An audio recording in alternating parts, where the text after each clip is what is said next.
If you've ever watched a fly fishing YouTube video, there's a chance you've watched one produced by today's guest. Colin McKeown passed away last month, and today I want to re-release a podcast interview that I did with him back in 2019.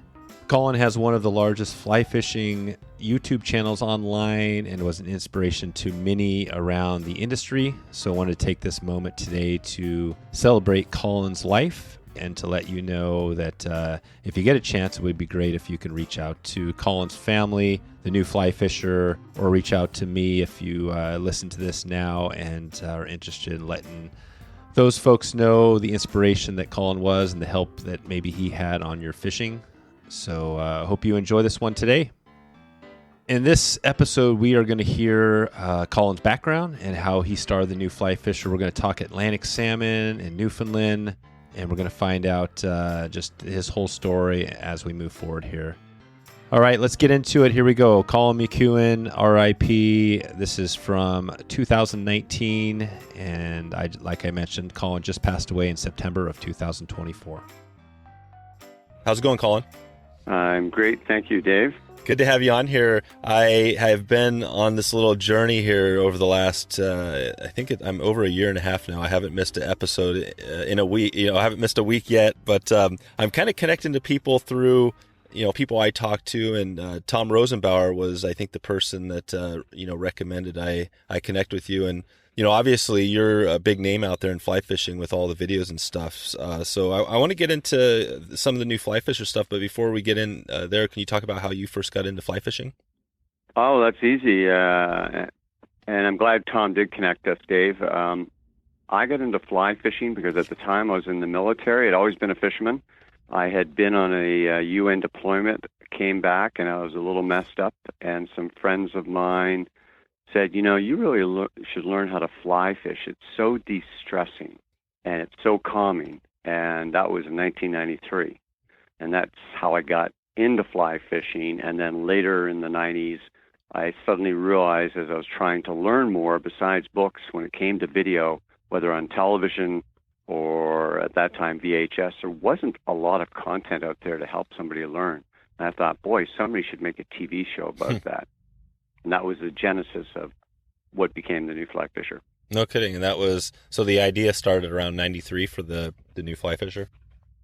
It started, and then, I made it a reality in 2000 after I left the military. But yeah, it took a few years, and, it's been 19, this will be our 19th season that we're shooting right now. So, wow. But it was a long journey and a lot of bumps on the road, obviously, in the television world, and then all the changes that have migrated us to being on television and YouTube and all the other places. So it's been a big learning curve. But yeah, the genesis of it was I wanted to de-stress. I always had enjoyed fishing, and some friends in the Navy got me into trying fly fishing. And I've got to tell you, the first time I went out in a small stream and was casting a zug bug and catching little 6 to 8 inch brook trout, I was hooked. Nice. Just totally hooked. Yeah, that's cool. Well, I want to dig more into the, all the stuff you've done with the video. But you mentioned, so the military now, were you in, is this, you're up in Canada now, but was this the U.S. or was this the Canadian military? What was that all about?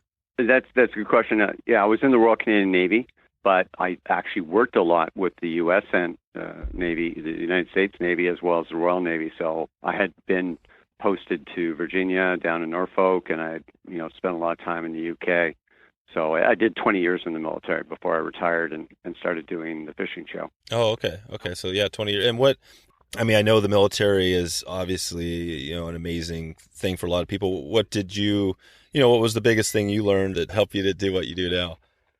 It got me to travel to a lot of wonderful places, including Newfoundland, where I would take shore leave and go and find local rivers to go fish. Wow. There you go. That's a perfect segue. You're good at this. I can tell you, you've done this before. That is the Newfoundland is the, the topic I definitely want to dig in as well at this show and talk about Atlantic salmon. Right now I'm in what we're calling a destination season. I'm trying to really hit on some of those places. And I had somebody in our group that reached out and said, hey, you should do an episode on Atlantic salmon, and specifically Newfoundland, because he hadn't been up there before. And so this is cool. We're going to serve this, one of our members. I'm sure other people will get some great value out of it. But So yeah, before we jump into all that, I want to stay on the new fly fisher a little bit. So can you explain to somebody who's never seen or heard of it what they can expect? So I'll go back to the premise of the show and the name. So when I first started the show, the whole idea was to do two things: profile destinations and couple it with learning and education, because that was the big problem I had. It seemed every TV show that was on, whether in the United States or Canada that I was watching on TV, it always seemed to be flogging products or very little information. Just here I am on this river in, Kamchatka, or it could be in Labrador, catching whatever the species. Aren't I great? But there was, they might show you the fly, but they never told you, well, I'm using a riffling hitch, and this is how you present the fly, and this is how you raise a salmon, and you need to shorten up and do this. There was nothing about technique.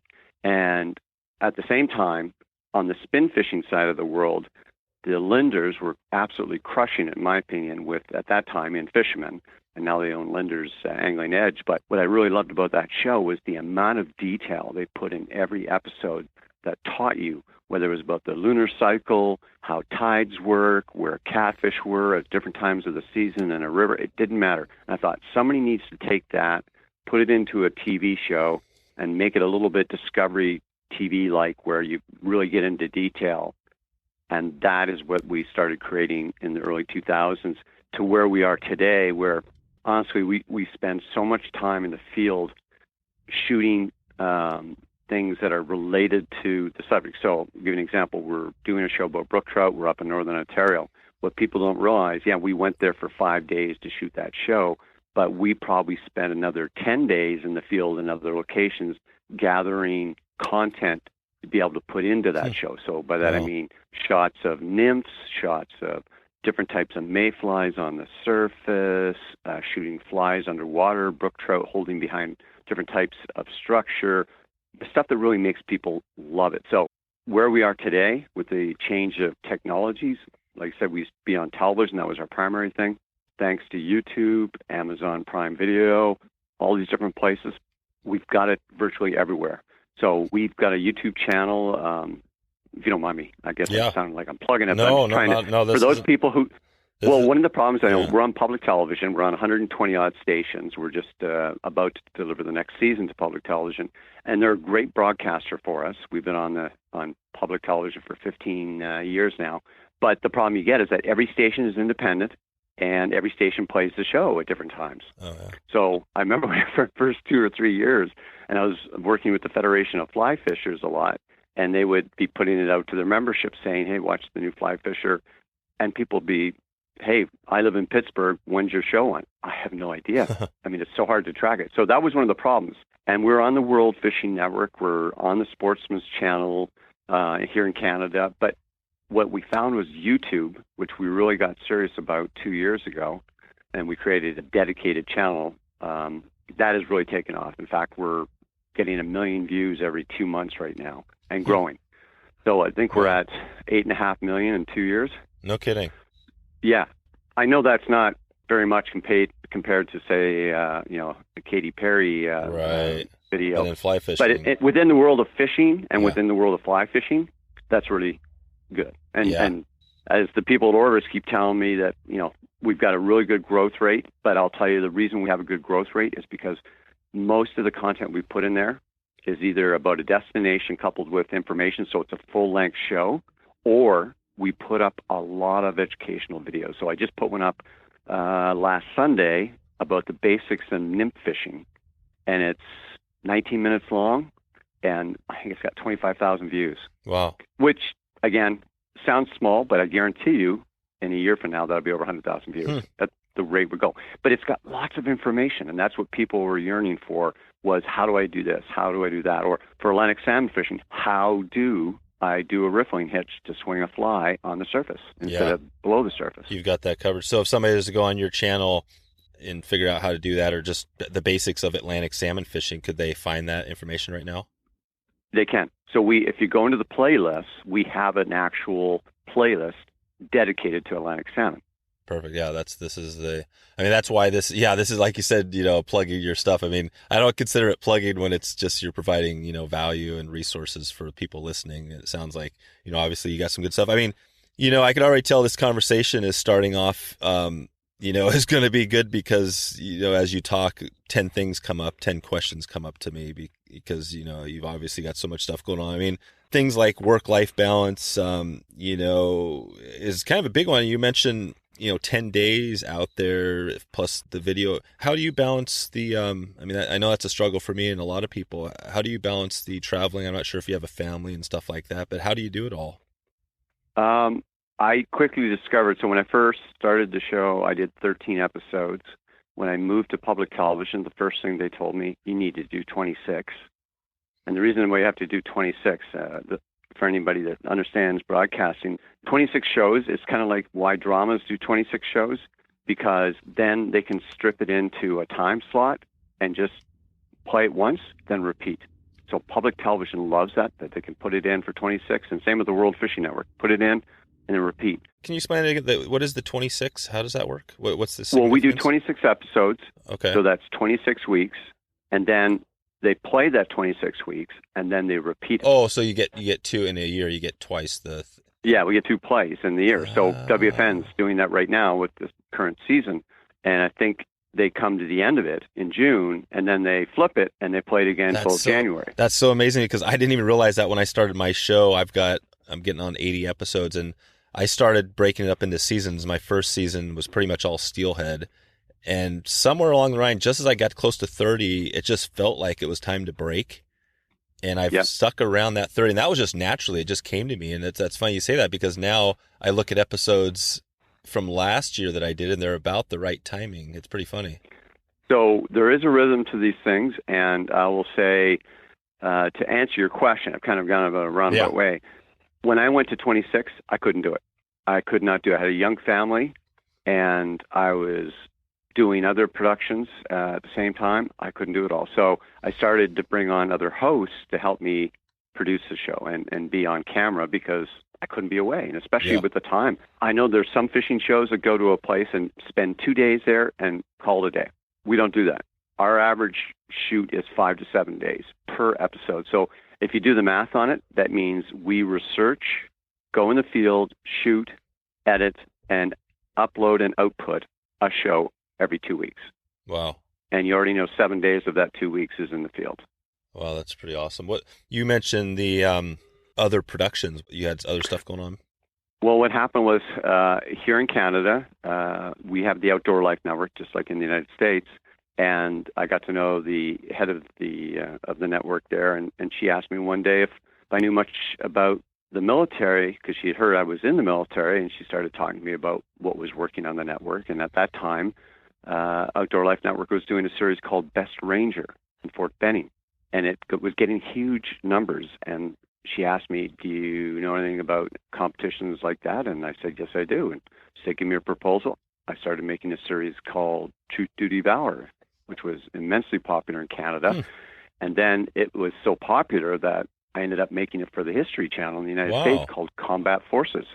And I did 2 seasons of that. Nice. Jeez. I was doing that and doing the fishing show. Huh. So if you go back to your background in video production, do you have a pretty extensive background? Or is this something you just kind of taught yourself as you went? I took a course when I was in the military at college part-time, and that's all I had. I have no background. I had a lot of learning to do. Probably the same you've done, Dave, about podcasts. Oh, yeah. I have some videos, and the rhythm too. of this business and how to do it and what interests people. And so I went through all that pain, and I can tell you right now, I'm still learning. I'm still learning, especially because, when I moved to YouTube, I told you I did it basically 2 years ago. We've had the channel since 2010, but I wasn't doing it right, and I wasn't putting up the right content. And 2 years ago, somebody who runs a food channel, who's got over 1 million subscribers, he's the daughter of a friend of mine, and she sat me down and said, I'm going to teach you why you need to be here and what you need to do. I was flabbergasted. Yeah. I'd been wasting my time. So, there's always a learning curve. That's actually what I like about this business. Every time I think I've got something figured out, there's something new. Yeah. Can you tell me a little more about maybe take me to that conversation you had with her and talk about, what she told you, how she helped you to get your YouTube channel at the right place? Well, there's a lot of aspects of that. So for all the people out there who have YouTube channels or are thinking about starting YouTube channels, I mean, first thing I would tell you, take the YouTube Creator Academy course. That was the first thing. Second thing, she told me to make playlists that people would be interested in based on my content. She also told me a very interesting thing about how you have to have a clean look, obviously, for the homepage, but you need to realize that with the subscribers, it takes time. Yeah. And the tipping point is 100,000 subscribers. I'm not there yet. What does tipping point mean? Well, tipping point, by that, what happens is that 100,000 subscribers, the algorithm of YouTube is such that, and I'll tell you something else about this in a second, but the algorithm of YouTube suddenly realizes that you've got a large base or subscription, and you suddenly get put on the suggested list on the right-hand column. So there's different ways you can try to get in there, but the more subscribers you get, the more people coming to your channel, the more you get recommended by YouTube and its built-in algorithm. That's how you succeed. And she told me her channel really took off once she got to 100,000. She said I went from 100,000 to 500,000 in a year, wow. And she's at 1.7 million right now. So for a lot of people, myself included, that seems like when people talk about billions of dollars or trillions of dollars, it's so far out there. I mean, there's a lot of people, and I've heard some people that talked about when they broke 1,000 or 2,000 or something, you started to pick up some steam. But I mean, what would you say for that person that maybe only has 500 subscribers and maybe don't have what it takes to get to 100,000? I mean, do you do the same sorts of things, or is there a different strategy? It depends upon what you're trying to do. If you're trying to make it that it's your income, that's a whole different ball game. I mean, there's the illusion that people have that you need to have a lot of high technology equipment to do the videography, etc. That's not true. There's YouTubers that are using an iPhone and they have 1 million subscribers. It's about content. And that's what I like about YouTube. Content is king. Storytelling is king. As we know, there's lots of garbage in YouTube, but there's also a lot of good content. I'm a huge car guy. So if I want to learn about the latest Porsche 911, or I want to know how to fix an old Porsche 911, like a 996 turbo, and there's a problem, it's all in there. Yeah. And that's what's really cool. So people, what they do is they find a niche that they really love, and they develop it. And as long as you go in with the notion that it's going to take you time to build your subscribers, it's going to take you time, and you got to, like I said, that learning curve. And I'm still learning. I'm taking courses. I'm going to be going to the YouTube. They have a big annual meeting just for creators. Those types of things. It takes a while. So we're 2.5 years into it, and she told me it took them about 2 years to kind of get over the hump and get to where they are. The channel I'm talking about is called The Food Geek.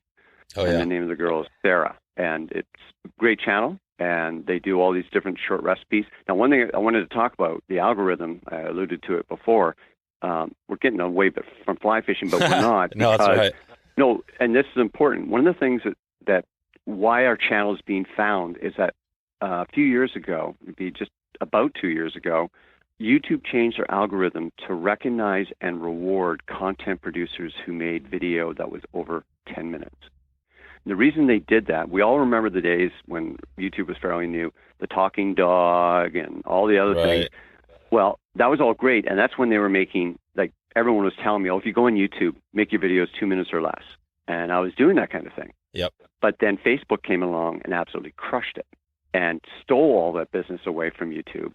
And YouTube was floundering for a bit, and that's when they did a reversal and said, no, we're going to go for long-form content. We want producers who make TV shows, who want to make long-format type of productions that people will engage with for longer. And they're also thinking about the revenues of advertising around that. So it was a win-win for everyone. So that's one of the reasons why we're being found more, is because I try to make everything. We do make some things that are 4 to 6 minutes long, but I don't put up the 59-second Instagram videos. And it's not that they're not good. It's just I find the YouTube engagers, whether they're sitting in an airport with their phone or iPad, they want a long-form content with lots of solid information. Wherein on Facebook, they want the short and sweet. That's right. On Instagram, obviously, you don't have a choice. So we focus, we're on Instagram. I'm still learning about that, but really, I'm putting all my energy into YouTube because to me it's the new broadcaster. Yeah. And what I like about it, it's 24/7. I can have somebody in England that can look at something about Atlantic salmon fishing and they want to go to Newfoundland and they want to learn about places and things and what do you need to do. We have all that information in there and more. That's what's cool. I can build things for people to use a resource. So we've been working with Wyoming. We are shooting 4 or 5 shows there this season. We're going to be doing different parts of the state, all focused on trout fishing. And the goal is to have it over the next 3 seasons that we build like a nice bit of video content about where to go, types of times of year. So we did the last 2 shows we did there were last fall, and we did late season Bighorn River fishing. And a lot of people didn't realize that, everyone's pretty used to the August, September, go for the hoppers and all that. No. We were there in October, and it was snowing, and we were catching big brown trout on mice patterns. Nice. On the surface, and the snow was falling around us. So cool. How cool is that? Yeah. And that's what we would call a shoulder season. A lot of people don't know about that. So, and we're going to do the regular stuff. So I guess the thing is what I like about YouTube, and like I said, the way they're rewarding us and why we're having such good growth is because we're building long-form content with lots of information, lots of engagement, and it seems to be extrapolating.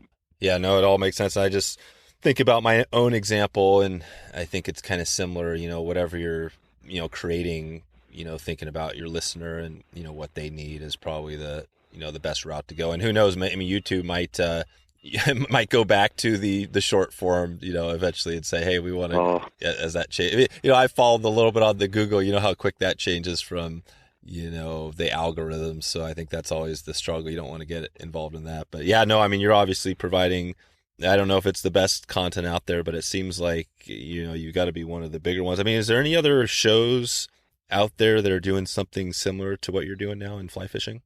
Well, I don't know if there's shows. I'm a big fan of Todd Moen and his channel because to me, Todd Moen's a painter. He's an artist. He just builds the most beautiful videos about incredible destinations, and I'm not doing that. It's kind of like the film festivals go around, whether it's IF4, IF3. Everything's got its place, and I'm trying to do more. The way I tell people, I'm the big E with a little D. So I'm education, but destination too. But I'm putting more of my focus on education, because I find that there's a huge group of people, not just people who are learning how to fly fish, but a whole bunch of people like myself. And that's why I named the show, by the way, The New Fly Fishers, because every time I think I know something, I go somewhere and I discover, well, what I thought would work here in Wyoming will not work as it did back in upstate New York. We're always learning, and I think that's the appeal of fly fishing. And Tom Rosenbauer and I had a good discussion one day about it not long ago when I was at his place in Vermont, and just about how that's what helps keep him engaged, is that, you go to Belize, and the tarpon fishing is completely different in southern Belize as it is compared to Mexico, Bahamas, etc. And are they tarpon that are resident or are they migratory? Two different fish and two fish that have different types of pressures on them. So I guess the thing is that's what we're trying to build into the show, is highlight places people can go, as well as teaching them about what you need to know when you go there, what to bring. There's not always guides, and you always need to think about if you go there on your own. Yeah. I recently had a guest, a New York Times columnist, the Frugal Traveler. We're doing a little bit of not only a destination season, but I'm trying to mix in DIY stuff where it fits. And, I brought him on because I wanted to, for those people that don't have $8,000, $15,000 for a lodge, how they might do it themselves. And he brought on a bunch of good tips, on that show. That sounds great. Yeah, it was good. But, as you get into this, do you on your show cover some of those things? Is that a topic you ever think about? Absolutely. In fact, I've made it a point that every year that we do a number of shows that are what I would call do-it-yourselves. And to give you an example, I'm going to Hearst Air this year. Hearst Air, some people might know that name. They're famous because they fly people to the Sutton River in northern Ontario, which is renowned for the brook trout it has. But they also have a bunch of remote outposts, which are basically cabins or small cottages on a lake, sometimes with a river running into it. So I'm going up there with Bill Spicer, one of the other hosts, and we're going into this remote outpost. I think it's called Napkin Lake. and we're going to go fly fish for pike on a fly. And it's very inexpensive. We did one last year on brook trout. We're doing a brook trout one this year, and we're doing a northern pike one. So yeah, I'm doing a balance. Like, trust me, I'm very much appreciate when people give me feedback. I get them as emails from the TV show, but I get more from YouTube, which is great. And people will say, "Hey, that's really great. I love that lodge you went to," and name a place, but it's $15,000 a week. I can't afford that. And I go, I appreciate that, but we're doing a balance. There's some people who are looking for that, have that, are in that snack bracket and can afford it. But I also have the people that are looking for, hey, I've got $1,500 to spend. What can I do with a friend for a week? Exactly. There are places you can go. Yeah. And we also do drive-to places, that's another big one. I'm going on holidays actually this coming Saturday, and I'm going up to Northern Ontario, driving from where I live. And I live within an hour of the border in upstate New York. And I'm going up to Northern Ontario, staying at a cabin that charges me $500 Canadian, so that's like $400 US. I'm sharing the cabin with a friend from Michigan, and we're going out for big, giant, pre-spawn smallmouth bass. Wow. And that's going to be a very economical trip. We're bringing our own food, and we're going to catch bass to 7 pounds. Cool. Are you documenting that trip on your show? Absolutely not. Yeah. I do separate it because sometimes, it's like I went to Patagonia this winter. I went to the same place 2 years ago and did a show, and the owner invited me to come back, and I paid, and I went with some friends because I love the place so much. I got to have my downtime too, where I don't have to be speaking to a camera. Yeah. And at all our hosts, I encourage all of them to do that. And I actually try to get them out on trips because it's important for us to have, like, when people would always think, oh yeah, you're getting to go to these great places and it's not work. It is actually a lot of work because you don't see, everyone says, oh yeah, the pressure to catch fish. No, we're doing a lot of other stuff. Mm-hmm. All that content I was talking about, like we're sitting there with the cameraman putting GoPro 7s down in the water, and we're getting aerial shots of this, and it's a lot of work. And there's a lot of times the cameraman's telling you, hey, don't fish. I need to go do this. Yeah. And you got to sit there. You're going to make that cast, hook the biggest fish of the day, and he won't have the camera on you. Right. Because he's busy focusing on, an eagle in a nest or whatever the cutaway may be. Gotcha. Yeah. Like I said earlier, there's a zillion questions that keep coming up to me, and we could keep going on this, but I got to switch this over and jump into some of the Atlantic salmon stuff because I know you've covered this, and maybe you can just start off talking about, if somebody's heading up to Newfoundland for Atlantic salmon, maybe you just talk about the whole experience, you're from where you head out, getting up there, what it takes, any tips along the way, and then we can talk a little bit about fishing. Okay. Dave, before I do that, do you mind if I just talk in general about Atlantic salmon, where they are? Oh, yeah. And that'd be awesome. Just to help people, because I know you've probably got a lot of listeners in the West as well as down south, and they may not have tried Atlantic salmon. Yep. They're kind of like steelhead in BC and Oregon and places like that. They're very distinct species, and they're only in certain areas, kind of like going for redfish in Louisiana, or very different than the redfish in Carolina. Yeah. I've been a fervent Atlantic salmon angler since I got into fly fishing, because I was at the time, I was posted to Halifax in Nova Scotia, and after I got into doing the brook trout thing, then my same friend said, well, you've got to come up to Cape Breton with us, which is the northern part of Nova Scotia, and try Atlantic salmon. And of course, that really bad thing happened, Dave, which is I went out the first time and I hooked about a 12-pound Atlantic salmon. And wow. I was messed up after that. Which is a small, kind of a small Atlantic salmon, right? Well, I would say that's it depends where you are. But okay. For that river, it was small. That's Margaree River where I was. Okay, yeah, I was listening to a show or somebody talking about how, I'm not sure where they were. Actually, I think they were over in out of Europe or whatever. But it was, they were saying, if you got something under 20 pounds, the guides were like, that's nothing. They're going for like 40 pounders. That would be Norway. Yeah, okay. Norway's got some very large fish, but that's kind of like there's some rivers in Quebec and in New Brunswick. The Restigouche is one that comes to mind right now, which is a great river, but those are places where you're not fishing for numbers, you're fishing for size. Yeah. They don't have a lot of fish, but when you hook one, they're 25 or 30 pounders. Yeah. Well, that's an important thing to know, is that a lot of rivers have different strains of Atlantic salmon. Some are known for like numbers of fish, but they're going to be smaller. They're going to be 6 pounds to 12 pounds. but you're going to get a lot of opportunity, where in other places they've got larger fish but less opportunity. Yeah, I think for my first trip, and I haven't gone for them yet, but I think the 6 to 12 pounders, I'd be totally happy with catching more of those, and then maybe as I got into it, maybe going for the trophy stuff. But now, if we're talking the rivers where we're heading up to Newfoundland, what do they have up there? They have everything. They have a multitude of different sizes and different types of fishing. Some are very public access, and some are more difficult to get to. It depends which part of Newfoundland. Now, very important, geography-wise, to make the distinction that Newfoundland is the island, and to the west of Newfoundland, attached to Quebec, is Labrador. Labrador and Newfoundland are the same province. Like, I know Right. people who are from Labrador would freak about this, but they are the same government. Huh. But Labrador, what's the geography? It's almost the size of Alaska, and it has Wow. 30,000 people living in it. Jeez, is it that big? That's amazing. Yes, and there's more bears than there's people Wow. in Labrador.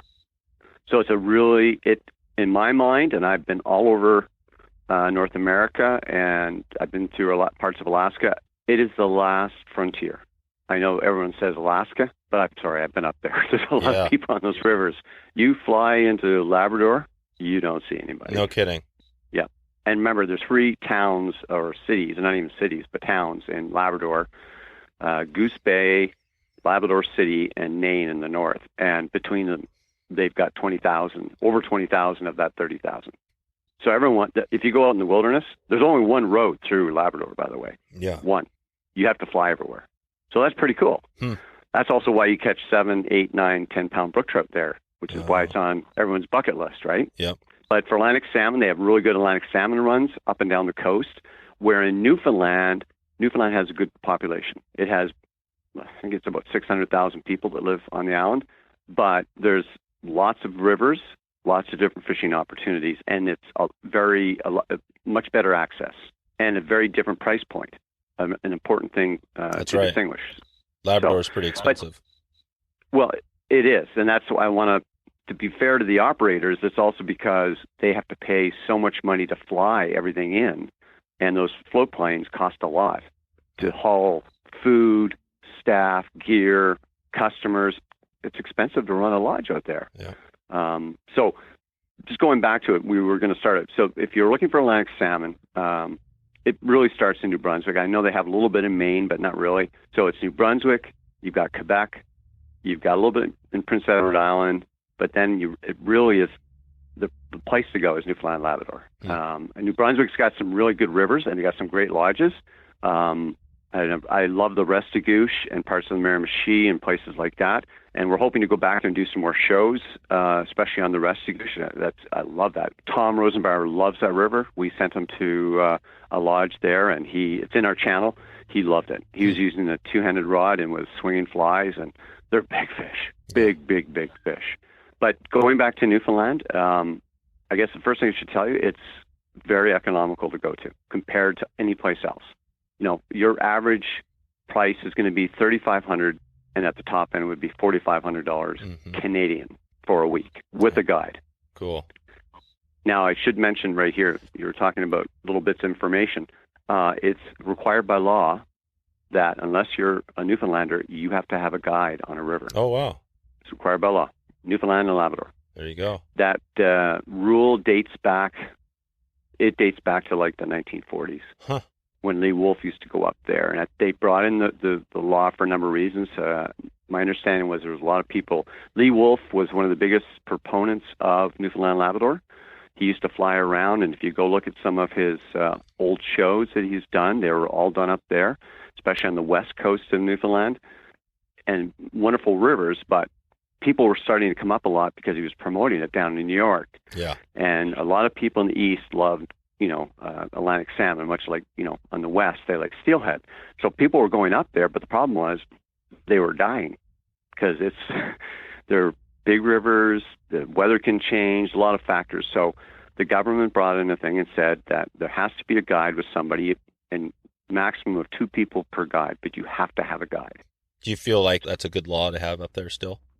Definitely for Labrador. I don't want to wade into the politics of whether it's a good thing in Newfoundland, but I will say this: it doesn't matter if I'm going to Montana or I'm going to Newfoundland. It sure is great to have a guide get you to where the fish are, show you how to fish them properly, and get going. Get into fish right away, as opposed to possibly being frustrated 2 days in and not realizing you're fishing improperly or not even fishing to where the fish are holding. Right. These are big rivers, some of them. And a way you might make, I'm not sure, we don't have to get into all the politics there, but one way you might make it better, I'm just thinking, again, I don't know the trip, you're going to explain it right now, but maybe you have to get a guide for your first day or week or, a couple days, and then you can go without once you learn the beat and stuff like that. But I'm sure there's good reasons behind it. But okay, so you have to have a guide. So if you're heading up there, you have to but you don't necessarily have to go to a lodge. Do people go up there and just get a guide and kind of do that route? Yeah, absolutely. So especially on the west coast of Newfoundland, and that's the area from Stephenville all the way up to Corner Brook and all the way to St. Anthony's in the very tip. So yes, in fact, if you were to contact the local Chamber of Commerce in some of these small towns, they'll be able to hook you up with a guide. You stay at a motel, you can fish very economically. Okay. And is that what you would recommend as far as you're heading up there, you want to get a good guide just to go there? Any other tips on finding a good guide? There are blogs, and you can go into some of the Facebook pages that people have there and ask, hey, I'm going to, say you want to fly into Corner Brook. So that's they have an international airport there. And you're flying in there and you say, I want to go fishing in and around the Grossmorn Park, and I want to do some Atlantic salmon fishing. They'll help you. So there are guides available, as well as at some of the lodges. And there's actually, there's one right near Grossmorn Park. It's on the Humber River, a great lodge, and they have guides, and they can point out, and it's very economical to stay there. Gotcha. Okay, perfect. So we're moving along. We're gonna grab a guide, get that lined up, get your location lined up. Anything else to think about as we're preparing the trip and getting ready to, just get things lined up? Well, I think the one thing we've kind of missed, which is right at the start, and it's the same thing for steelhead. Why Atlantic salmon? So why wouldn't I go and spend that same money to go to Montana or Wyoming for my next trip? I'm down in Houston, Texas, or I'm in Ohio, and I'm thinking about where I'm going to take my fish trip. Why would I go catch Atlantic salmon? Has to do with the way they fight. They call them the silver leaper. They're so strong. They jump so much. They're so much fun. So that's what got me hooked. Brown trout are great. Rainbow trout are great. Smallmouth bass are great.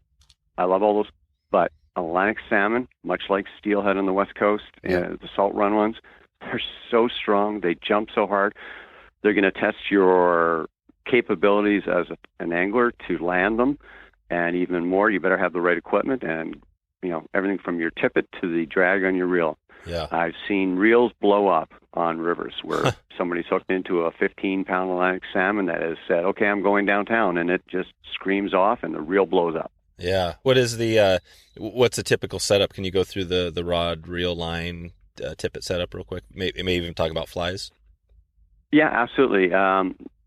So again, I would take a 7-weight and I would take a 9-weight. Now, are guys mostly doing kind of spay, or is this single hand stuff?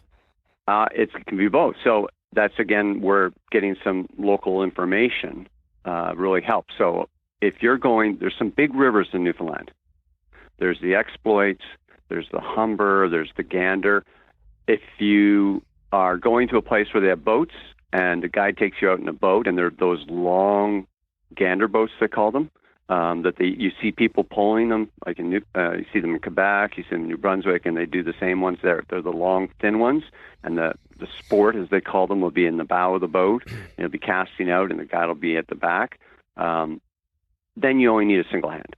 But if you're doing it from shore, then on those big rivers, you want to have a two-handed rod, or at least a switch to get that fly out to some of the places where the sound will be lined. Okay, and are you pretty much, is this a swing game, or guys also doing other techniques to get them? No, that's a good question. This is what I love about Atlantic salmon. They can be both topwater and swinging the fly. It depends upon factors of how long have the salmon been in the river. Yeah. When they're really fresh, they're very aggressive. They'll come up readily to a bomber or a dry fly. And that is so much fun to see, an 18-pound Atlantic salmon come up and bump your fly and do it 3 times in a row, and then finally eat it. You agitate it enough. That's crazy. What I love about Atlantic salmon. Then you hook them, and we've got some great video and slow motion of these things. What would be a good, if somebody wanted to right now, well, not right now, they should listen to the rest of the show, but if they wanted to click over to one of your videos that shows that, do you know one off the top of your head? Oh, yeah. If you wanted to see some real good, pardon the expression, fish porn when it comes to Atlantic salmon, these are both shot in Labrador, but it'll give you a sense of what we're talking about. The Hunt River show and the St. Louis River or Lewis River. Both of those, we were able to capture some really outstanding. And then this past year, I went to a place called Big River Camp or Big River Lodge, and we got a little bit of dry fly, but we got a lot where you're swinging a fly, but, the traditional wet fly we're all familiar with in trout. Yeah. But they put what they call a riffling hitch on it, which makes the fly go perpendicular to the current. Lee Wolf used to love using it, but it was a Newfoundlander that came up with it way back when. And so it was created for Atlantic salmon before it was for steelhead or anything. Yeah, quick story before I go into how you use it. A lot of people don't realize in the Great Lakes, it's absolutely deadly on steelhead. Oh, cool. I was on the Salmon River in Pulaski, and a guide and I were using it, and we were hooking fish after fish. And everyone was nymphing, and the steelhead were coming up and hitting wet flies, riffled. That's awesome. And nobody would have thought of that. The guide thought of it. I like to say I take credit for it, but I didn't. So the riffling hitch is where you're basically, and we've got a video in there, an animation that shows you how to make a riffling hitch, but you're putting basically a couple half hitches on a fly, such that when you cast across the current, it pulls up to the surface and it's waking. It's actually waking. So in my mind, I think a salmon sees that and it looks like a caddis that's skating on the surface. Is it the pattern type of fly you're using? Well, there's a lot of different wet flies, and that's a whole topic in itself. I mean, about the season. So if it's early season or lower water, you're going to use smaller flies. And I'm talking, we're catching 10-pound, 12-pound, 15-pound Atlantic salmon on size 10, size 12 wet flies. Colin, I know we're definitely all over the place. This is good, though. Could you talk about, as far as the seasons, too, maybe just as you're going, to make sure we cover that, to know, maybe when the best time to go up to that area is, if we're specifically thinking about Newfoundland and then, kind of on that end? Okay, so the season for Newfoundland is June to September. The variation here is there are obviously peaks of the run. So the Humber River will have a different peak than the Gander River on the other side of Newfoundland. That's where it really pays to call a guide, do a little research as to where you are and what time of year.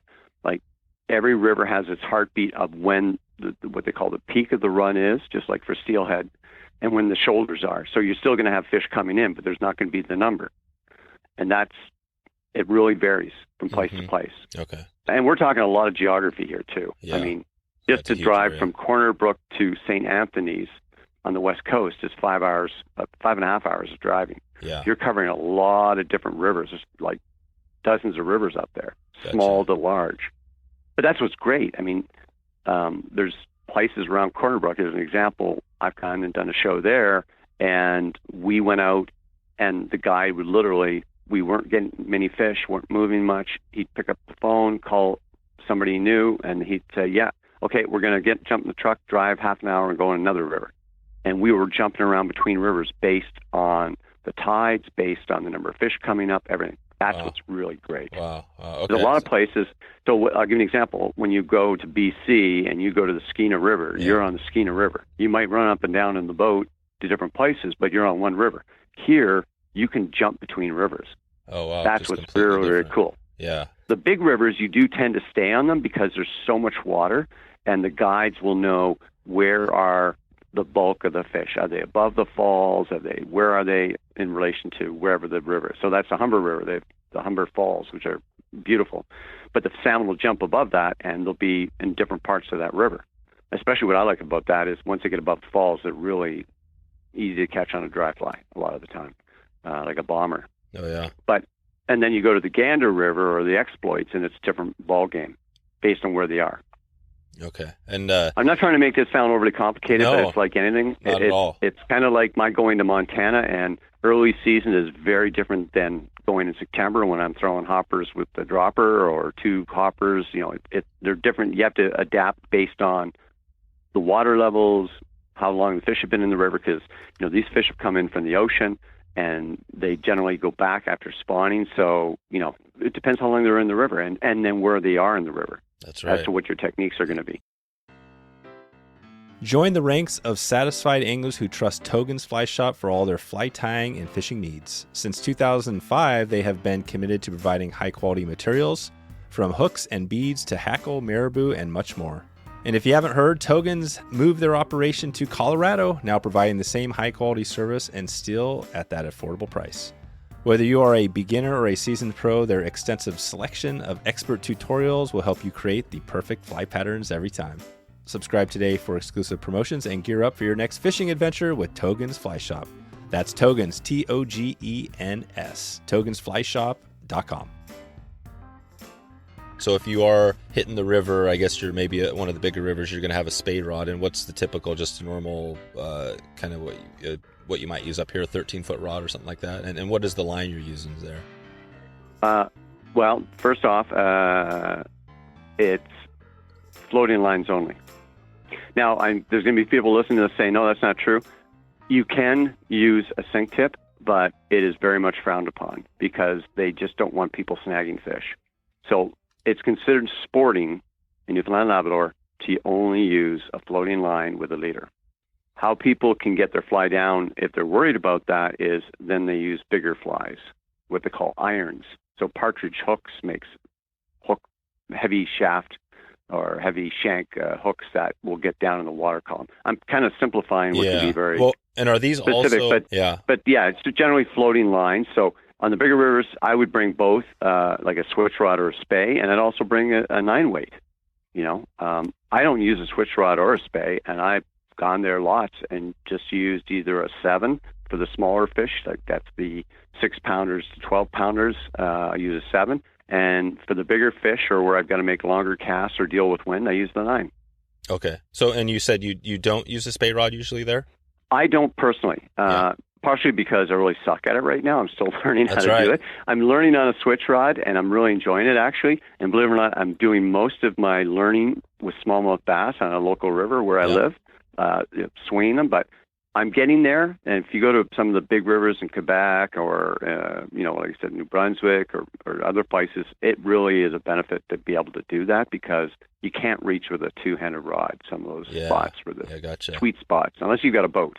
So, it's on my list of things to do, but that's a great thing. I mean, it's a variation of everything. So if somebody were going there the first time and they hadn't talked to anybody, I'd say, take a 7-weight, take a 9-weight, and if you've got a switch or a spade, bring it. Put them all in the same tube and put them on the plane. And typically, as far as I think first, just on that point of, the fact that, you are the new fly fisher, you have this amazing program and show and you're just still learning spay, it shows you how amazing it is for those people out there that are new to this. I know I have a lot of listeners in my audience that are new to fly fishing, and the fact that they could hear that from you, I think is pretty cool to realize that, like you said earlier, it's a lifelong learning process. So, and I'm with you too. Actually, I'm a terrible. I've used the spade rod many years, but I'm not a pro, and it's still it is a little embarrassing to me. That I'm not I could cast a line with a single hand 8-weight.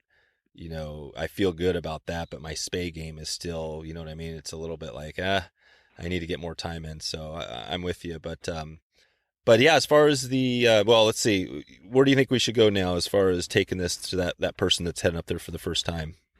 Well, I think the thing is about the flies. So there's a lot of different flies you can take.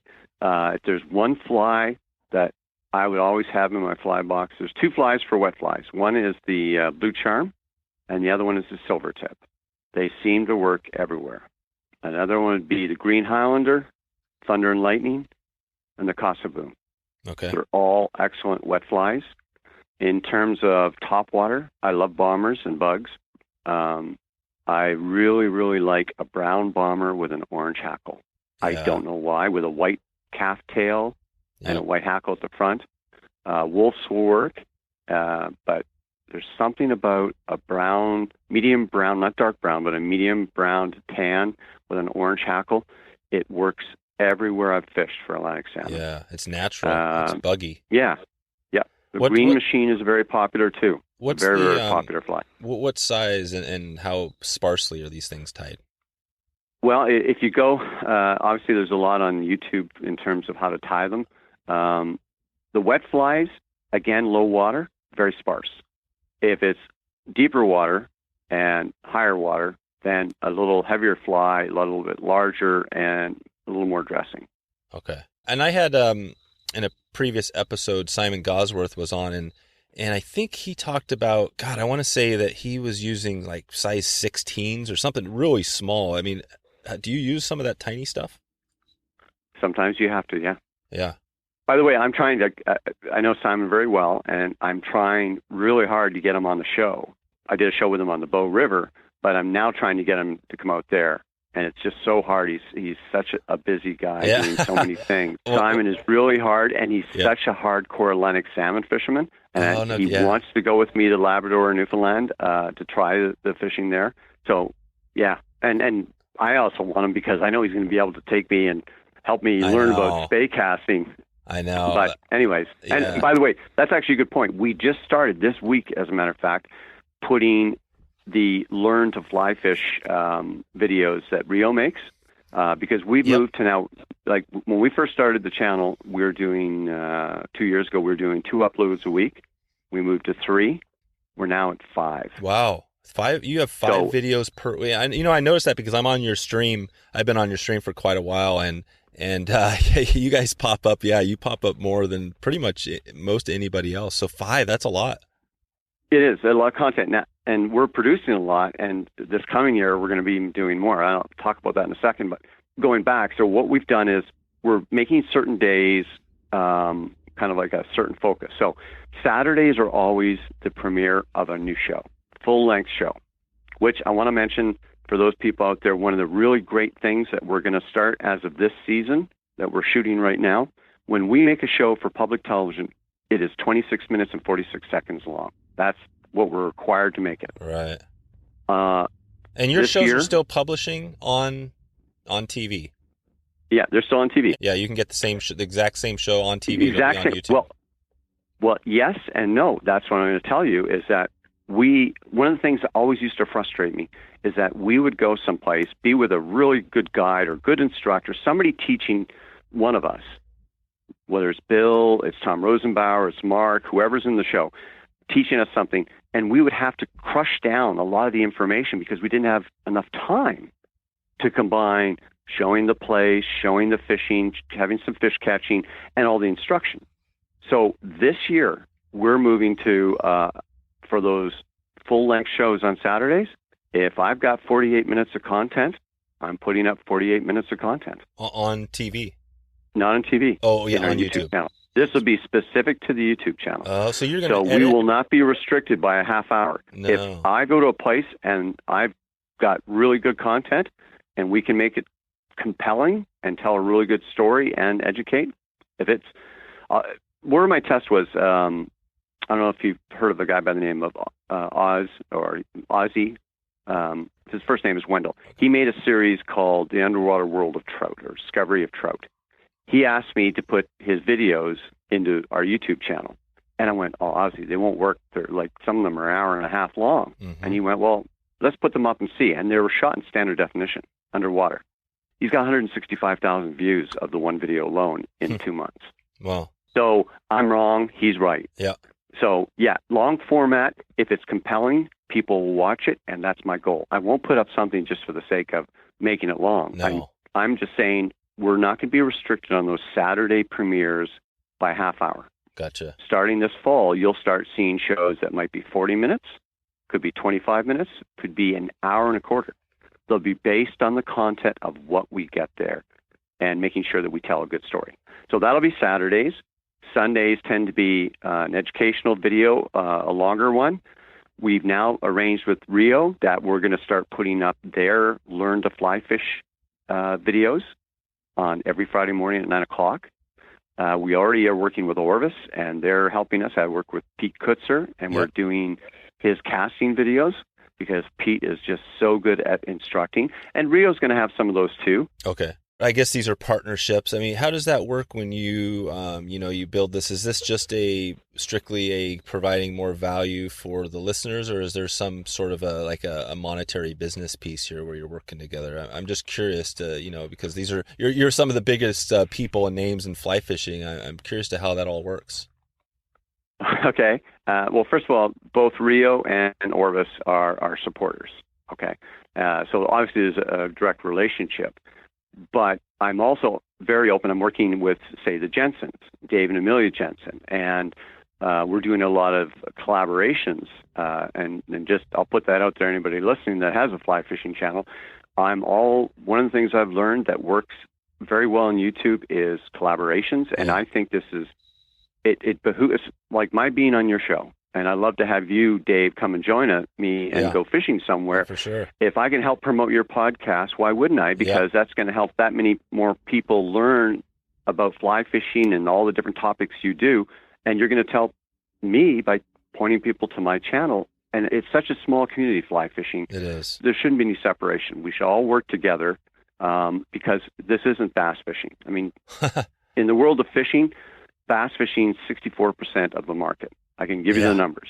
And fly fishing is dependent upon the region of the United States or Canada. It's 10 to 15% of the market. That's right. So we have to be realistic. It's a smaller number. But at the same time, our small community, we have a lot of people. I mean, what's the latest stats? I think there's over 1 million people a year are trying fly fishing in the United States. So I'm trying to help all those people who are learning, but I'm also trying to help the people who have been fly fishing for 10 years or 20 years to teach them about new places, what to bring, what to use, how, all that stuff. So all these collaborations only make sense because if the Jensens, who go to New Zealand a lot and they do all this great videos, somebody's interested in going to New Zealand, they've got some great content. But they also do a lot of educational things because they get great video of how to present a dry fly to that trout and how do you make the right cast to do that and not spook the fish. Yeah. So I'm working with the Jensens. I just saw them at the Orvis Guide Rendezvous in Missoula, and we shot a little on-camera thing, but we're going to be doing some more work collaboratively, and I'm hoping to do that. I've arranged that with Midcurrent. I've arranged it with Gink and Gasoline, with Lewis. Yeah. Well, it's just I'm trying to work with everyone who wants to work with me. And I will help them, and by doing this together, we help everyone, all your listeners, anybody that wants to fly fish, and especially during the winter when we're all going crazy and we're thinking about the next season, it helps you get through the winter.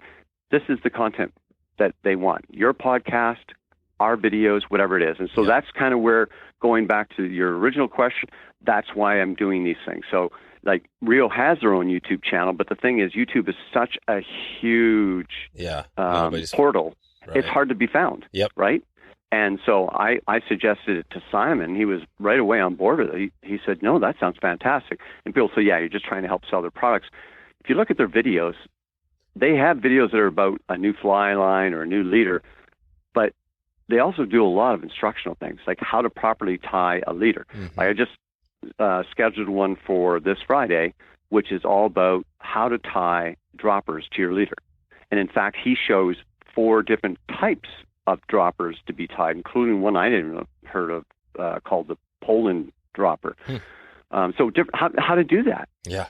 And I actually like his videos. Or I'll give you another one. Pete Kutzer just did a video about how to go through the woods with your fly rod and keep it together. Oh, there you go. When you're traveling from spot to spot. And you say, well, that's easy. If anybody out there knows what I'm talking about, not only are you snagging, but I lost a rod tip once doing that. Yeah. And I could not find that rod tip because I took it and broke it down because I had to walk down the river a while, and it was dark, and guess what? I lost that rod tip. Yeah. So he goes through, they seem real simple. Some of them are more advanced, but, or I've got Jesse from Orvis doing a whole series about Euro nymphing or tight line nymphing. Nice. We got George Daniels doing something, which that's actually something else. Some people out there, and you know about this because of your talking with Tom Tom Rosenbauer. We did Tom's first season of the Orvis Guide to Fly Fishing, or it's also known as the Ultimate Guide to Fly Fishing. It's going to be coming to public television in 2020, but we're right now shooting his second season. In fact, as we're speaking right now, Tom is in the Catskills shooting an episode about dry fly and nymphing, about for trout. So all his shows are inside our channel. Yeah, no, it makes sense. And I mean, like I said, that's the perfect answer because, I mean, that's the stuff that I've realized too. And I've said it a few times that, when new fly fishing podcasts come out, I don't feel there's any competition. I don't think about that at all. I just think that we need more podcasts out there because that's just more information, more people. And it's great. No, I love hearing that because that means that there is a potential that I might be able to connect with you more down the line. I'd love to obviously, kind of reach some more people and share my message. The cool thing is the videos is amazing and everybody says videos is, that's where it's going, right? But the podcast is cool because it's audio and they can take it with you, if there's no coverage. And so that's a big bonus too. So there might be places where the audio makes more sense, or video. And this is the cool thing because this show we're doing here is going to be a great resource for that person that's heading up there. And I can tell you, Colin, just a heads up, we are not going to be able to get into everything. So I hope to down the line get you back on again because there's just a ton of information, and I've loved hearing about your story here with the new fly fisher. So how do you want to? We're a good chunk in here, over an hour. How do you want to kind of finish up the Newfoundland Atlantic salmon piece to make sure that we kind of do our best to cover all the the resources for that person? Well, if you don't mind, Dave, before I answer that, to go back to your podcast, what I really like about your podcast, whether it's Tom Rosenbauer, it's April Vokey, I love downloading, and I'm driving long distances, sometimes for work, like going to do a TV show somewhere, or I'm sitting in an airport. And what better way than to listen to your podcast with Simon Gosworth or whoever you have on, and you learn so much. Yeah. They make me laugh. I hear funny stories, but I also learn a lot. Mm-hmm. I learn about places, subjects, topics, and that's where I think the place of podcasts are. I think they're just so fantastic, and I'm glad you're making what you're making because they're another way for everyone to be engaged and do what they do, but I'm still driving. Yeah. Right. I can't listen to that on the radio. I can't get that on my Sirius XM radio. I have to download that, put it on my phone, and Bluetooth it in. And isn't it so wonderful that I've got that? I'm about to do it this Saturday, 7-hour drive by myself to go join my friend. But guess what I'm going to do? I'm going to listen to podcasts. Nice. I'll be listening to your podcast. Perfect. So that's a great thing. So thank you for doing it. Just like the videos, they have their place. I think they're a valuable tool, and they're kind of like a magazine that you can still drive or sit there at the airport and be on a plane or whatever and still be fly fishing. Exactly. So going to answer the question, Newfoundland to me, I'd encourage a lot of people to go there. And it's not, I work with Newfoundland Labrador Tourism, and I'm not doing this as a plug because there's a lot of great places where you can spend your money to go fishing. Newfoundland, first of all, the people there are unbelievable. They're just so friendly. They're different than other parts of Canada, like where I come from here in Ontario, and people are nice here in Ontario, but they're very conservative. They're so open. They remind me of people in Montana, only they tell a lot of dirty jokes. That's the best way to put it. Newfoundlanders have a real raw sense of humor. They're always joking and doing stuff like that. And by the way, just a little factoid, Newfoundland in Canada has the lowest divorce rate in the country. Oh, wow. By half. Jeez. They have very strong family nucleuses, the strongest in the country. And I know in the United States, you have certain states and certain regions that have the same thing where family's everything. Newfoundlanders, that's what it's all about. Wow. And you see that transcend down to the river with the people that take you out on the river. And they're very personable. Sometimes we call it Newfoundlandese. They've got a very heavy accent. Sort of like going up with somebody in Scotland or going to Australia. They have an accent, and you have to ask them, like, they don't call it, we would call it a current. They call it a tide, even though it's in a river. Yeah. The set of rocks, which we would call rapids, they would call it a rattle. So that's the fun part. You get to discover some new language and stuff like that. But the biggest thing is the people there and the fishing and how pristine the waters are and the whole experience there. It's just absolutely wonderful. Right. It's just a great experience, and it's very reasonable cost. Labrador is more expensive, and I'm not saying it's not a great place. I love Labrador, absolutely love it. It's even more pristine than Newfoundland, but it costs more because of the variation of bringing in planes and getting things in, so it costs more. But then again, you're going to go on a river and never see anybody. Newfoundland, there's a chance you'll see other anglers, but there's not that many anglers, not compared to like other places in the United States or Canada. No, it's not. Or even Alaska. And it's just a very cost-effective way of going and having a great experience. Yeah, that's awesome. Okay, so let's just take it quickly so we talked a little bit about rods. We have, I've got a 9-foot 9 weight. I got my rod. I got my leader. I'm assuming you're doing pretty, what is your tippet? How big are you doing and what length is your leader? Okay, good question. First of all, if you're fishing in rivers, Newfoundlanders do not use tapered leaders at all. Perfect. They use a straight piece of leader. They typically will use a 9 to 12 foot piece of straight mono, 10 to 12 pound. Perfect. I mean, that's and the reason for that is just because it sinks a little bit better, or why the straight? There's a number of reasons. First of all, they don't like any knots in the leaders because that affects the performance of the fly in the current because they cause micro drag. Oh, yeah. The tapered leaders they don't like because you'll have more breakoffs with them. The straight piece of mono, and I won't get into manufacturers, but they just like using a straight piece of mono. And typically it's 10 or 12 pound. Not 15 or no. or 20. I mean, because you got a 40 pounder on there. I mean, those guys maybe are going a little heavier. They can, but no, generally not. Okay. All right. So that's basically all part of the sport. Yeah. No. And just so you know, I'll go to a place and we'll have a good day, and I'll hook into 10 fish, of which I'll land 3. They're very much like steelhead on the West Coast. You're going to blow a lot of tires, and I consider myself a reasonably competent angler. But you get a river that's got a little bit of flow, and those fish know how to use the current. They jump. Remember, they're jumping the whole time, and they're throwing the flies. That's the amazing thing. So, and are you using the double hook there? No. In fact, I will put in a plug about that. Please don't use double hooks. They do damage to the salmon, and that's when people used to keep salmon. Don't use double hooks. They look real pretty, the fly, when they tie them, whether it's a green Highlander or an alley shrimp on a double hook. Don't use them. They do damage to the... I really saw my salmon. You're allowed to keep a small salmon. It depends upon what... every year they change the licensing on the tags and what you can keep. But I really saw my salmon, and I don't want to harm them. So I always use a single hook.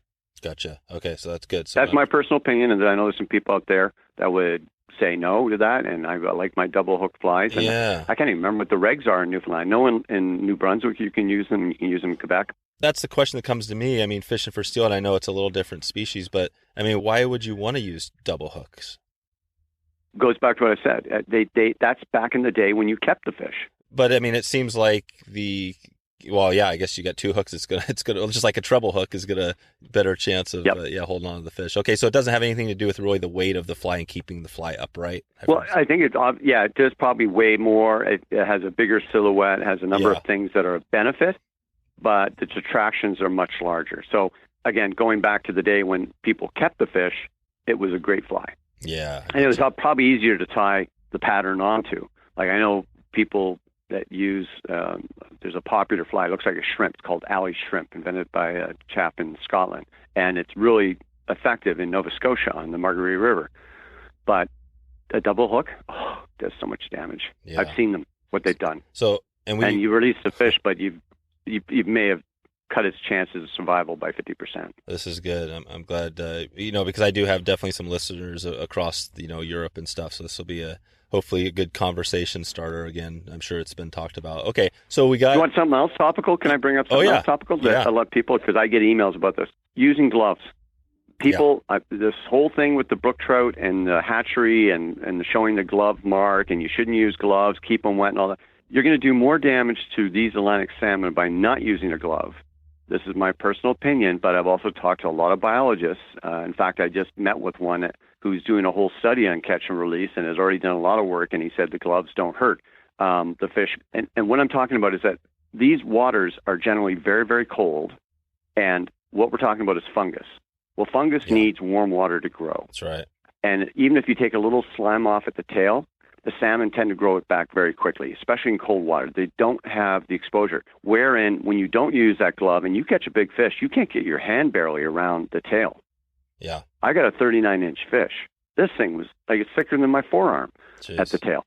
I couldn't get it around. So I needed a glove. I keep it in the water because I don't like lifting them out. And if you see any photos of me with a fish out of the water, that's years ago. But, I keep them in the water, lift them up slightly for a photo. But I use a glove just so I can hold it and release it properly and not have it fall in the rocks or damage itself or anything like that. Gotcha. Same as using nets. We use nets. Yeah. For the same reason, just like they do on the West Coast with steelhead. You have the big hoop nets with the good lining and that so you don't do any damage to the fish. But anybody who says anything about the gloves, I'm just putting it out there that, yes, if you're fishing in Connecticut on the Farmington River, I would definitely not use a glove. But if you're in Labrador and you're fishing for brook trout and the water is cold all season, it is not a factor. And is it thinking there, if you use a glove in the areas, some of those other areas, that it rips off their scales and then there's more stuff, whatever? Well, and again, that's based on the glove you're using, right? Yeah. So if you get the gloves, the black gloves that, like Orvis sells and other companies that are they're like a mesh, like in a fishing net, they don't do the same damage. Because there was a time it was very popular to use the Rapella Kevlar gloves. Oh, yeah, right. And when a fish struggles, the mesh is so broad, but it's tight. I'm not saying that right, but it did do damage. I've seen it where a lot of scales would be left on the glove after you let them go, or the atypical white cotton gloves you could buy at the gardening center at the dollar store. I think they do some damage. Yeah. The mesh gloves, no, they do far less damage. They'll definitely take slime off. Even when you wet your hands, wet the glove, now you're going to take a little slime off. But you know something? If you want a picture of a fish, I don't care where it is, you're going to take some slime off, even if you wet your hand. You're deluding yourself if you don't think you do. And if that's going to bother you that much, then I also believe that I'm probably getting some people who are listening to this upset, but you've got to make choices when you fly fish. I mean, catch and release is good. You have to accept the fact there's going to be a mortality no matter what you do, barbed, barbless, small hooks, whatever. But you do your best not to hurt the fish. And the glove thing, it really depends upon where you're fishing. If I'm in the Arctic and I'm catching Arctic char, I'm using a glove. I don't want to hurt those fish because they're strong and they're still flopping when I'm holding them and I get that picture or I'm releasing them at the side of the boat. I'm sorry, it really is based upon where you are, what you're doing. I've had people send me emails about northern pike and we're using a glove, and they don't realize that northern pike are the biggest snot rockets in the world. They've got so much slime on them. It does not, we're doing it because we don't want to hurt the fish. You got a 25-pound northern pike and it starts flogging, it'll fall in the boat. We're holding them to preserve them, but there's so much slime in those fish, it doesn't hurt it. So that one video, there's an example of a video that, in my opinion, did actual damage. It didn't help. Because that was a hatchery. Warm water, not the right conditions. Those things are known for their fungus growth. In fact, that's why they're putting stuff in the water all the time. And this is the biologist telling me. But I also think it has its place, too. So if you're fishing in Montana and it's a warm day, and the waters have really because Montana and the American West, just like parts of Canada, thanks to global warming, the water temperatures are going up. Then, you maybe shouldn't keep them in the net, keep them wet, and then release them right from the net. Yeah. It's all about where and when. Sorry, that was a rant. I didn't mean to do that, Dave, but I get the emails and the feedback about it. I want people to know anytime we're doing shows, our goal is not to hurt fish at all. Yeah. It's not about the show. It's about doing the right thing because we're trying to set the example. And I know some people out there would disagree with me, but I'm just telling you, I've done a lot of research on this with biologists. In fact, I'm trying to talk one by the name of John Cook, who just finished doing a whole study in the Bahamas on bonefish and tarpon and catch and release down there for the Tarpon Bonefish Trust. Mm-hmm. Well, he just finished doing, also he just did one on smallmouth bass. I'm trying to get him to come on the show or do a video for our YouTube channel about catch and release. Gotcha. And proper technique. It's a big thing. It's a big factor. And as he says to me, and he did a presentation at a local club, he said, there's no set standard that works everywhere. It all depends. Where you are, barbless, barb. There's so many factors involved. That's what I was going to. You said exactly. That was the one question I was going to have. And on this show, I definitely don't get into conservation too much just because we usually don't have time. But, on that barb to barbless, are you using barbed or barbless up there? I use both. Yeah. And when would you use a barbed if you're up to Newfoundland versus a barbless? When I go to the smaller hooks, I tend to use the barb. When I use the larger hooks, I tend to take the barbs off. Gotcha. Yep. But just so you know, the same biologist I spoke about, he was telling me, well, you realize when you take the barb off on a larger hook, it has deeper penetration, and your chances of killing that fish are higher. Huh. So he's saying his chances of killing are higher going barbless. And I thought it would help it because it would make it easier to release. And he said, no, there's the other side of it. And we know from our tests that the barb actually prevents a deeper penetration. It may be tougher to get out, but it goes deeper. And if you hook it in the wrong place, it'll go in and pop an artery, and you're going to release the fish, but it's going to bleed out later. Look at that. And I was like, wow, I didn't know that. There's another one I know. That's what I'm saying. There's a lot of depends. That's why actually tube flies with those little snell hooks with no barb are becoming so popular, because you can hook a nice brown trout, you can hook a smallmouth bass, you can hook an Atlantic salmon with a tube fly. Yeah. With a small hook, get it up near the edge of the lips, do far less damage than you will with a small hook with a barb, but on a traditional downturned hook, right? That's right. There's so many factors here. I mean, that's a whole podcast, and I'm not qualified, in my opinion, to talk about it. Yep. But if you ever want to talk to that biologist and you want to get people sending you lots of feedback, I'm sure you'll get it. I'm sure you're going to get it from my little discussion here. This is awesome. Well, let me bring that, because we're going to try to wrap this thing up here. But so we're back in the river. We've got our rod leader. We got our flies. And we got to run. We got a guide, so he's pointing us to the right run. And when you sit out there, can you take us to walking up to that run and what it feels like, what it looks like, what the whole thing is into you getting into that fish? I mean, are we picturing a typical, is this a pool? Is this a run? What do we got going here? It really depends upon the type of river and size. I'll say that, this is where it's just like trout fishing. There's going to be fish at the head of the pool, where the riffle starts. There's going to be fish at the tail of the pool that might have just moved up and they're resting at the tail of the pool. It could be they're down behind some boulders, or they could be in front of the boulders in a hydro cushion, because they use that very effectively. I just put a video up a few months ago about the hydro cushion showing Atlantic salmon doing that very thing, sitting in front of a boulder. And the number one comment people are making is, I thought fish were always behind rocks. No, it depends upon how the hydraulics are working underwater. Sometimes it's better for them to sit in front of a rock than it is behind it.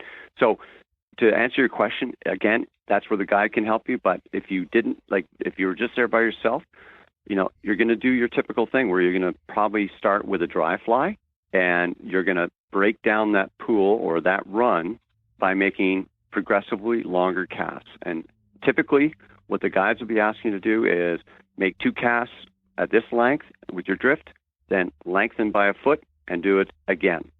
And you do 2 more casts, then another foot. And by that, you break down or dissect that run or that pool with your fly. If you don't have anything moved to it, it might be there's no fish, but it could be that you've got the wrong presentation, i.e. the wrong fly. So you switch from a dry fly to a wet fly and you repeat it. And are you working the run kind of like the steelhead where you're casting and stepping your way down? Yes, you are. Yeah. But again, that's it depends upon how much reach you have with your fly, and if you've got other anglers there. So I know when I fished on the Margarita River, the river etiquette used to be 2 casts, then 2 steps down, 2 casts, 2 steps down. If you rose a fish, then you could work it, and the guy behind you who is trying to go through the pool understood that and waited. Yeah. But they also used to sit on bench. They have good river etiquette on the Margarita River in Nova Scotia. And people sit there and chat and compare flies and wait for their turn to go on the run. Newfoundland's a little bit different because there's so much water and there's so many fish. It's a different ball game. But you don't have to necessarily do it. But yes, typically that's what you do, is you're working your way down through the run by taking steps. But it's that famous 45 degrees across and swinging a fly through. There's actually, in some of the videos I've got in the channel for Atlantic salmon, we actually have an animation that shows you how to do that and break it down. So you do it. And then something that same thing works for brook trout. If there's brook trout in a riffle, that you should be breaking down the riffle the same way, whether you're swinging a wet fly or you're using a nymph. Gotcha. Okay. Methodical. You approach it methodically. Yeah, systematically, methodically, and so we probably won't hit on everything today, but it sounds like this is the cool thing, is that you have a bunch of resources over there, and folks can go there and search your channel and watch it on video. Take it to the next the step further. So anything we missed here, or anything you want to add just for, again, thinking of that first Atlantic salmon fishing trip? Any other resources or anything you might note to help that person get their first fish? First, Newfoundland Labrador Tourism has a very good website for finding places to go and places to stay, and that's one resource I would tell people. Second thing is that in Newfoundland, the river, they call them scheduled rivers. If they look under Department of Fisheries and Oceans Canada, they actually have a list and show a map of all the scheduled rivers that have runs of salmon in them, so you can determine based on where you are going in Newfoundland where those runs are. Oh, cool. And they'll have the seasons for that as well posted there. Mm-hmm. The next thing is that there are some good blogs. I don't know them off the top of my head, but there are some good blogs if you do a little searching on the internet talking about Atlantic salmon. And there's also some Facebook groups run by Newfoundlanders where you can go in and ask questions. And they are the same people that would probably give you recommendations on good guides in certain areas. Because, back before I started doing the TV show and I was in the military, and I remember going to Stephenville, and I hired a local guide, and he took me out in the local rivers and showed me where to go. And I think we hit 3 rivers when I was there. So that helps a lot. Cool. And if I could say the one thing, anybody who's never tried Atlantic salmon fishing, will you hook one of those fish on a 7-weight rod or a 9-weight rod, whether it's 6 pounds or it's 15, it's like sex for your arm. Yeah. That's the best way I can put it. They just jump so much. They're so strong. They do catapults through the air. I know some people who have a lot of money that can fish for anything they want, and they go all over the place, but the thing they love the most, Atlantic salmon. It's kind of like their cocaine. I mean, they're addicted to it. Sometimes they'll go to the Kola Peninsula for it, which is very expensive and a long way to go and go through a lot of trouble to get there. But you don't need to do that. I mean, Newfoundland Labrador's got a lot of resources there, but there's a reason why those people are addicted to it. Same way people are on the West Coast for steelhead, that hit, that tug, that rise to come up and eat your fly or just even bump it. It's so, you got to put a lot of work in sometimes to get that one fish, and another day you're going to be a rock star. You're going to get 8 or 10. I mean, it just really depends. Yeah, the cool thing is that you're in Ontario, right? I live in Ontario, yes. Yeah, so that's perfect because a good buddy of mine, Jimmy, Remix My Fitness, shout out to Jimmy. He's up there. We've never met in person. We've actually been kind of, online sort of. It's kind of been this funny thing, but we've been joking about it, but I plan on getting up there. So hopefully I can make this, sometime maybe connect with you and you guys when I make it up there, because I've had a couple of shows on here. We've talked a little bit about Ontario, some of the fisheries, but I just haven't gone into depth on it. So I'd love to pick your brain more. Hey, I know we're pretty far in this. Do you got a quick, few more minutes for a little rapid fire round? Sure.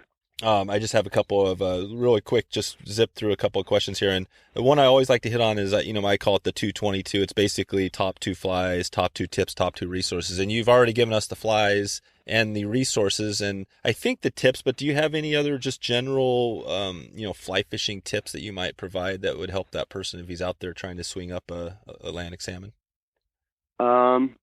Or is it just like steelhead fishing? Pretty much, you just cast it out there, swing, cast, swing, and then you're eventually gonna hit one. Well, no, there are little nuances that will make a big difference, and this is my learning from other people. One is that if you roll a fish, whether on a wet fly or a dry fly, and that fish comes up and takes a swing at your fly, before you make the next cast. And remember, I told you you're measuring your cast. So when you cast out, you're casting all your line out, maybe just except for a foot at your reel, and you're putting it through so you know the same distance. A guide taught me, and it's so true, shorten up a foot right after that roll. And the reason why is when that fish comes up, when it goes back down, it's usually moved forward a bit. It's not in the same position. That's right. So if you cast again, you're probably either going over top of it or behind it. So shorten up a foot. It's amazing. My daughter learned that when we were on the Big River in Labrador, and it made such a difference for her success rate. That's awesome. That'd be one. Second thing is that when you're using a bomber, sometimes you know where there's some fish line and you're throwing the bomber and you're not getting activity. One of the things that a very hardcore angler taught me is skittle. Like, how you skitter a Goddard caddis for trout. Do the same thing with the bomber. skitter it, let it drop back. Skitter it, it really agitates the Atlantic salmon, and they'll at least bump it, but a lot of times they'll take it. Yeah, by skittering it, you mean you're kind of moving it back and forth or up and down? So the fish are, say, 45 degrees from me by a rock. I've cast it. I've let it go by the dead drift, but then I do a reach cast up, and then I wiggle the fly after that cast up, so it goes past them going upriver, and then I let it drop back again over top of them. Then I skitter it back up. I do it multiple times. It agitates the fish because the fly's in their window, and it's not going away. And they finally nail it. That's great. I've seen it multiple times. It works really well in the right circumstances. Perfect. Okay. And what about just a quick little tip on video for somebody that wants to do better videos for fly fishing or out there? A little quick tip on that? What, doing it? Well, just taking video. Recording? Yeah, if you're videoing out there, using your video, and you want to produce better videos, yeah, if you're taking it, do you have any recommendations or tips there? I mean, I don't know if there's I know I've talked photos wise. I know we've talked a lot about, I had Brian O'Keefe on. He was talking about how, the photo angle is, always, try changing up the angle so you're not always looking at the eye angle. I didn't know if there was some general video tips that you're. No, yeah, Brian, I've got a respect for Brian and Todd Moan. He's absolutely right. Moving around, one of the problems you get, whether you're in a boat or you're on shore, is, and I always push my cameraman, and we try to do things to make it not one-dimensional. Oh, yeah. Now, sometimes that works. You look at some of the YouTubers that are on there, like John B., that are not fly fishers, but general tackle anglers, and some of you guys are just putting a GoPro and strapping it to the chest and then using a phone on a stick, and they make pretty good content. But if you're trying to make your videos look better, it's all about cutaways. Discovery Channel, if you want to look at any of their programs, watch anybody that's talking. They never speak more than 10 seconds before they go to a cutaway of what they're talking about. So that was what I was telling you about with my show. You'll rarely see it, maybe in my older shows, but my newer shows, there's somebody being interviewed. I don't care if they're in the boat talking, I've got a guide talking to me. We're going to do cutaways to that, whatever they're talking about. So always be thinking when somebody's telling you something, if you're trying to make it more informative or relatable, and it's not like nobody likes to look at a talking head for too long, is think about what they said and then go shoot the things they're talking about. Whether it's that fly I just talked about skittering on the surface and getting shots of that, to a cast, to up above cast, different things. That's the beauty of, drones and all the other types of gear that's out there. But yeah, and underwater shots. Get an underwater shot. So I'll give an example. When we were at Big River, we did a whole bunch of GoPro shots of that riffling hitch underwater, which sounds really easy to do, but wasn't. Trying to follow that fly underwater with the GoPro, but getting that shot so you get a perspective on what the fish are seeing. Yep. Perfect. That was a great tip. So what about your most popular, do you have a video out there that has, the one that has the most views out there? Yes. I went down and did a show with Joe Humphreys, State College. Joe's a friend of mine. In fact, I was just on the phone with him yesterday. I'm trying to coordinate to get him up here to Northern Ontario. He wants to go pike fishing with me, of all things, the master of nymphing and trout. But yes, we did a video with Joe a few years ago, and that video in our channel is the number one video. Cool. Yeah, I had Joe on in a recent episode, and yeah, it was amazing. I the first time I really talked to him, and I love that episode because you could just hear it in his voice, how good of a person he is, and I love doing that one. So I'll have links, everything we talk about today in the show notes. I'll have links to all these episodes and resources and stuff. So we're just about there. I just wanted a couple random ones here that I've been asking. Do you have, as far as music, do you have a favorite band or type of music you like to listen to? Wow. I didn't expect that. Yes, I'm a very eclectic music listener, so I'm all over the map. So it could be the Cowboy Junkies, for anybody who knows that band. Oh, yeah. I love some of their music, especially the Trinity Sessions. That's my listen to it while I read a good book. Nice. Or at the other end of the spectrum, I love Rush. Oh yeah, Rush. That brings back. And you can't beat Led Zeppelin either. There Little you go. Dazed and Confused. There you go. We're gonna get along well. That's for sure. No, I've been doing this music piece because it's my one chance in the show notes. I'll throw in a couple of videos. So I'll have to decide whether I'll put some. Oh really? Yeah. Yeah. Oh, okay. Well, if you want to do it right, then use Sibelius, the Finnish composer. When I first was learning how to fly fish, I used to take my Sony Walkman. I'm dating myself. Clip it on my wader inside and put on the headphones and listen to absolutely gorgeous music from Sibelius. There you go. Okay. And sit there and swing flies for Atlantic salmon, because sometimes you're swinging them up there because there's not a lot of fish in that particular run on the Marguerite, but they're big. But there you are, swinging flies, listening to absolutely gorgeous music and looking at the fall colors. And it was just a moment in time. Perfect. What is your, do you have a quickie? You mentioned some resources. Do you have a favorite book, magazine, online, anything that's not your own that you kind of follow? I mean, you've mentioned. Oh, yeah. No, there's lots of great resources out there. Like I said, Todd Moen's channel is right up there. Jensen's YouTube channel is definitely a really good one. In terms of books, wow. There's a new book about brook trout coming out. And I haven't even got it, but I'm really excited to see it. And it's been written by a guide in Maine. And it's the first book since Kara's book about brook trout. I think it's called Squaretail.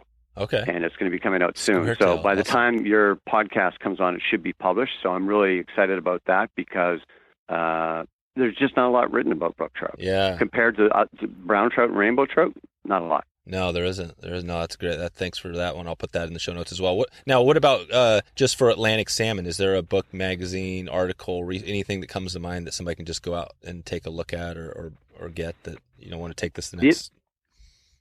Good question. Atlantic Salmon Journal has great articles about not just conservation, but they do a lot about destinations, which I find really great if you want to learn about places to go Atlantic salmon fishing. And that includes Iceland, Scotland, Russia. A great new area that people are discovering in Atlantic salmon is Ungava Bay in Nunavik, which is northern Quebec. In fact, we're hoping to do a show next year at Wedge Hill, which is a former caribou lodge, which is now an Atlantic salmon and Arctic char lodge. And so is a Nukshuk lodge. All right, perfect. And a kind of a final one here on, we talked about, 50,000, all, kind of where your channel's going, which is just crazy, how it's growing. For you, what does success look like as far as this whole thing? I mean, it sounds like you're pretty successful now, but I mean, how do you guide that as you move forward? Well, first, let me start by saying anybody thinks that you get into fly fishing, whether doing what I'm doing, writing books, magazines, running a fly shop, you don't do it for money. No. You do it because you have passion. I could have made a lot more money if I had left the military and become a stockbroker. I know I could have. But you do this because you have a passion. So that's, I guess the thing is that passion to me is educating people. I love it when somebody comes up to me at a trade show. I'm down at the Edison show, or I'm somewhere, and they come up to me and shake my hand and tell me, thanks to you, I'm into fly fishing. I've learned so much. That's cool. Or just getting feedback in our YouTube channel. Tell us what you like, what you don't like. Send, whether it's a private message or you just put it out there for people to say. I mean, I'm not talking about the overt criticisms, right. But I'm talking about tell us what you don't like. Tell us what you do like. Who reads all the comments? I do. You read every single one? Every day. Wow, how many? I take. How many is that? It can depend upon the day. It could be 10 or 15 one day, and it could be a couple hundred one day. Wow. It really depends. It's funny how it goes, because I'll have the same number of viewers in a week, but the number of comments can vary dramatically. It really depends upon the mood. I find that in the winter months of January, February, March, I get more comments than I do in the rest of the year. But I could actually have more views, but people were interested in the content, but less interested in making a comment about it. Do you see a lot of, YouTube is kind of known for the trolls. Do you see a lot of trolls out there in fly fishing? People say there is. I think there's a few, but there's not really that many. Yeah. Yeah, haters will hate. I mean, there's always people who are just got nothing good to say, and we get that all. I mean, anybody who works in retail knows that. There's some people just unhappy. But that being said, there is genuine criticism, or there's I really enjoy when people give us hey, could you do something about whitefish? okay, let's do something about whitefish. So I put it on the bucket list of things to try and do. Could you do more about dry fly presentations for species? Now, what are the things that you would like us to do to help you, but also help others? That's awesome. And how do you, because I struggle with that as well. I've got a bucket list or a list, I mean, you're not going to be able to get to it all, right? Or do you have plans on getting to every single one? We always plan to try and do it all. We never can. No. So how do you prioritize? Kind of like my wife's honey-do list on the weekend. That's right. So with that, knowing that, I mean, because I realize it, if I do a weekly show, if I did one for the rest of my life, I still wouldn't get to all the people I want to interview. So, how do you prioritize your stuff, or how do you decide what you're going to do your stuff on? Obviously, I've got biases that help influence what I decide. And my partner, Mark Melnick, has his. It's striking a balance. Yeah. So I'll give you an example. Fly fishing is very trout-centric, but there's a lot of expansion into fly fishing for northern pike and muskie. You've obviously probably had some of those people on your podcast. Mm-hmm. There's a lot of people like bass fishing, so we're doing more shows about that. In fact, we're trying to schedule right now a show about largemouth bass and using topwater and subsurface flies for that. So I'm always trying to explore new things as long as they're not really bizarre. I've got a request right now from somebody to come and shoot a show, swinging flies for catfish. Oh, awesome. And I know you laugh, but they do that on the Red River in Manitoba. I'll bet. That sounds cool, actually. Well, part of me is intrigued because they're for channel cats, and they're using two-handed rods. They're big. Yeah. It's just such a bizarre thing. So am I racing out to do it? Not yet. Yep. Will we do it? We might, just because it's kind of unique. And sometimes that stuff. So a good example of that, we just put up in the YouTube channel, we did a show with Jamie Pastelli on the Ottawa River, fly fishing for garpike. Oh, wow. Those big TT prehistoric fish. And that's an example. Or I've done shows about carp fishing, which I get a lot of requests for, actually. That's a very popular species. We've done them down in Wyoming, around Alcova and the reservoir there. We've done them here in Ontario. And I've got a request to go to upstate New York and do one. So, again, a very cool species. Not a lot of people are interested in it, but they are the bonefish of fresh water, and they're not that easy to catch. And you hook one on a 7-weight rod, and you're hanging on. Very cool species. That's right. All right, Colin. Well, I'm gonna let you go. We've been pushed off. The next 6 to 12 months, anything new you got coming up, you can let us know with either yourself for the show or anything. I think the big thing is that we're going to try and move the YouTube channel. There's going to be a lot more changes to the YouTube channel to accommodate where we're seeing what people want, and we're going to be changing the playlists. We're going to be changing how things are done. All done to make sure that we're addressing everyone's what they want, what they want to see. Very much like I told you, we're going to change how the shows are restricted by the 23, 26-minute limit. Right. We're going to make them on YouTube a whole bunch of different lengths. But we're still going to make content-focused ones. So I get a lot of requests about learning more about insects. That's right. Learning more about mayflies, learning more about how do I determine what insects are on my local river.